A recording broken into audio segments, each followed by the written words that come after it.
മുരിങ്ങയില വെച്ചിട്ടേ നമുക്ക് ഉപ്പുമാവ് ഉണ്ടാക്കിയാലോ?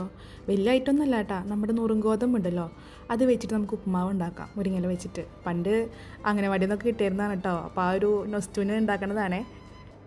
ഒരു കപ്പോളം ഗോതമ്പ് ഞാൻ എടുത്തിട്ടുണ്ട്. നന്നായി നമുക്ക് വാഷ് ചെയ്തെടുക്കാം. അതേ കപ്പ് കൊണ്ട് തന്നെ ഒരു കപ്പ് വെള്ളം ഒഴിച്ചിട്ട് ഒരു വിസിൽ കൊടുത്തിട്ട് മീഡിയം ഫ്ലെയിമിൽ വേവിക്കാൻ വയ്ക്കാം. ആവശ്യത്തിന് ഉപ്പ് വേണമെങ്കിൽ ചേർക്കാം, അല്ലെങ്കിൽ നമുക്ക് പച്ചക്കറി വഴറ്റുമ്പോൾ അപ്പോഴും ചേർക്കാം.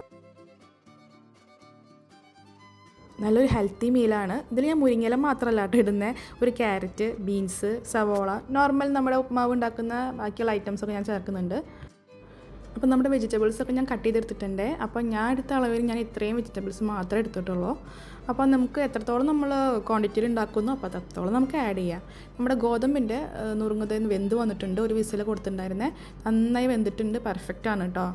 ഒട്ടി പിടിച്ചിട്ടില്ല, കുഴഞ്ഞിട്ടില്ല. കുറച്ചും കൂടി തണുക്കുമ്പോൾ അത് നന്നായി വേറിട്ട് നിൽക്കും കേട്ടോ. ഇനി ഒരു പാൻ വെച്ചിട്ട് നമുക്ക് ആവശ്യത്തിന് വെളിച്ചെണ്ണ ഒഴിക്കുക. ആ എണ്ണയിലേക്ക് കടുക് താളിക്കുക. അതിനുശേഷം ഇഞ്ചി, പച്ചമുളക് അതിട്ട് നന്നായി വഴറ്റുക. പിന്നെ ബാക്കിയുള്ള വെജിറ്റബിൾസ് ചേർത്തിട്ട് നന്നായി വഴറ്റിയെടുക്കുക. ലാസ്റ്റ് നമ്മുടെ മുരിങ്ങയില ചേർക്കാം.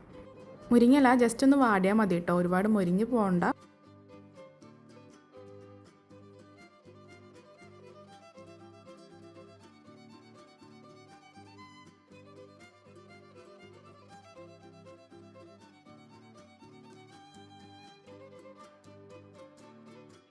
അപ്പോൾ നമ്മുടെ ഉപ്പുമാവ് സെറ്റ് ആയിട്ടുണ്ട് കേട്ടോ.